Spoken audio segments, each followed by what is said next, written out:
Hello everyone. तो आज का जो हमारा टॉपिक है वो है कोशिका, जिसे हम इंग्लिश में सेल के नाम से जानते हैं। ठीक है, CELL सेल। तो कोशिका जो है आपने पहले भी पढ़ा होगा, आज मैं इसका रिवीजन आपको दे रही हूँ। कोशिका होता क्या है? हमारे शरीर की रचनात्मक और क्रियात्मक इकाई को हम कोशिका कहते हैं। आप सभी जानते हैं। रचनात्मक इकाई क्यों बोलते हैं? रचनात्मक इकाई हम क्यों बोलते हैं? क्योंकि हमारे शरीर की जो रचना हुई है, हमारा शरीर जो बना हुआ है, ये किससे बना हुआ है? कोशिका से बना हुआ है।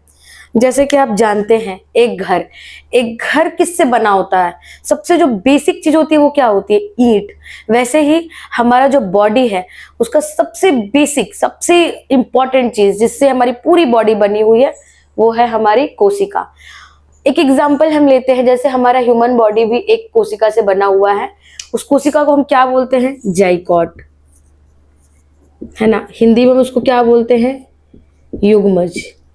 ये एक डिप्लॉयड सेल होता है। ये बनता कैसे है?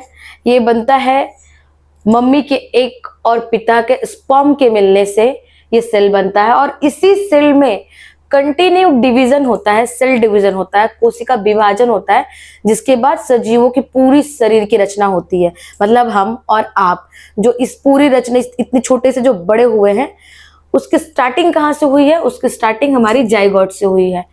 ठीक है, इसलिए हम कोशिका को रचनात्मक इकाई कहते हैं। मतलब हमारे शरीर की रचना एकदम स्टार्टिंग पॉइंट किससे शुरू होती है जी? कोशिका से होती है। अब कोशिका को हम क्रियात्मक इकाई भी बोलते हैं। क्रियात्मक इकाई से आप क्या समझोगे? क्रियात्मक मतलब काम करने वाला, मतलब हमारे बॉडी में जितनी भी जैविक क्रियाएं होती हैं। अब जैविक क्रियाएं क्या होती है? मेटाबॉलिक जितनी भी एक्टिविटी होती है, जैसे पाचन होना, श्वसन होना, उत्सर्जन होना, ये सभी कोशिका के द्वारा या कोशिका में ही संपन्न होती है। इसीलिए हमारे कोशिका को रचनात्मक और क्रियात्मक इकाई बोलते हैं। अब हमारा जो टॉपिक है वो है कि कोशिका होती कितने प्रकार की होती है? प्रकार, कोशिका के प्रकार। कोशिका जो है 2 प्रकार की होती है। कौन कौन से? प्रोकैरियोटिक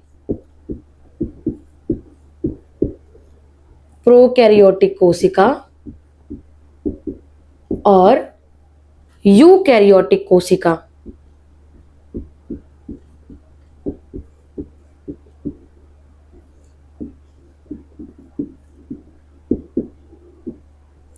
प्रोकैरियोटिक का मतलब क्या होता है? ये जो प्रो वर्ड है, इसका मतलब होता है प्रिमिटिव।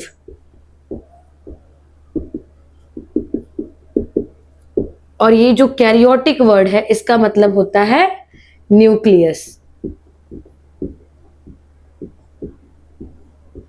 मतलब जिनकी केंद्रक पूर्ण रूप से विकसित नहीं होती है, या जिन कोशिकाओं में केंद्रक पूर्ण विकसित नहीं होती है, उन्हें हम प्रोकैरियोटिक कोशिका कहते हैं।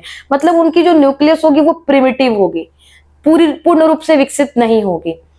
आगे हम आपको बताएंगे कि इनके न्यूक्लियस में न्यूक्लियर मेम्ब्रेन, कुछ सेल ऑर्गन्स एब्सेंट रहते हैं। जबकि यूकैरियोटिक कोशिका, यू मतलब होती है डेवलप, आप बोल सकते हो। ऐसी कोशिका जिसमें न्यूक्लियस डेवलप रहती है, विकसित रहती है, उन कोशिकाओं को हम यूकैरियोटिक कोशिका बोलते हैं। पाई कहाँ जाती है? जितने भी यूनिसेलुलर ऑर्गेनिजम्स होते हैं, एक कोशिकीय, मैक्सिमम में प्रोकैरियोटिक कोशिकाएं पाई जाती है। और जो भी बहुकोशिकीय होते हैं, जैसे हम, आप, जीव जंतु जो भी हम ले ले, ये सभी में यूकैरियोटिक कोशिका पाई जाती है। अच्छा, प्रोकैरियोटिक का एक एग्जांपल बैक्टीरियाज भी होते हैं। बैक्टीरियाज भी जो होते हैं उसमें प्रोकैरियोटिक कोशिकाएं पाई जाती है। नेक्स्ट वीडियो में हम प्रोकैरियोटिक और यूकैरियोटिक के डिफरेंस देखेंगे, और इसी के साथ साथ हम प्रोकैरियोटिक के कुछ एग्जांपल्स भी देखेंगे और यूकैरियोटिक्स के भी कुछ एग्जांपल्स देखेंगे।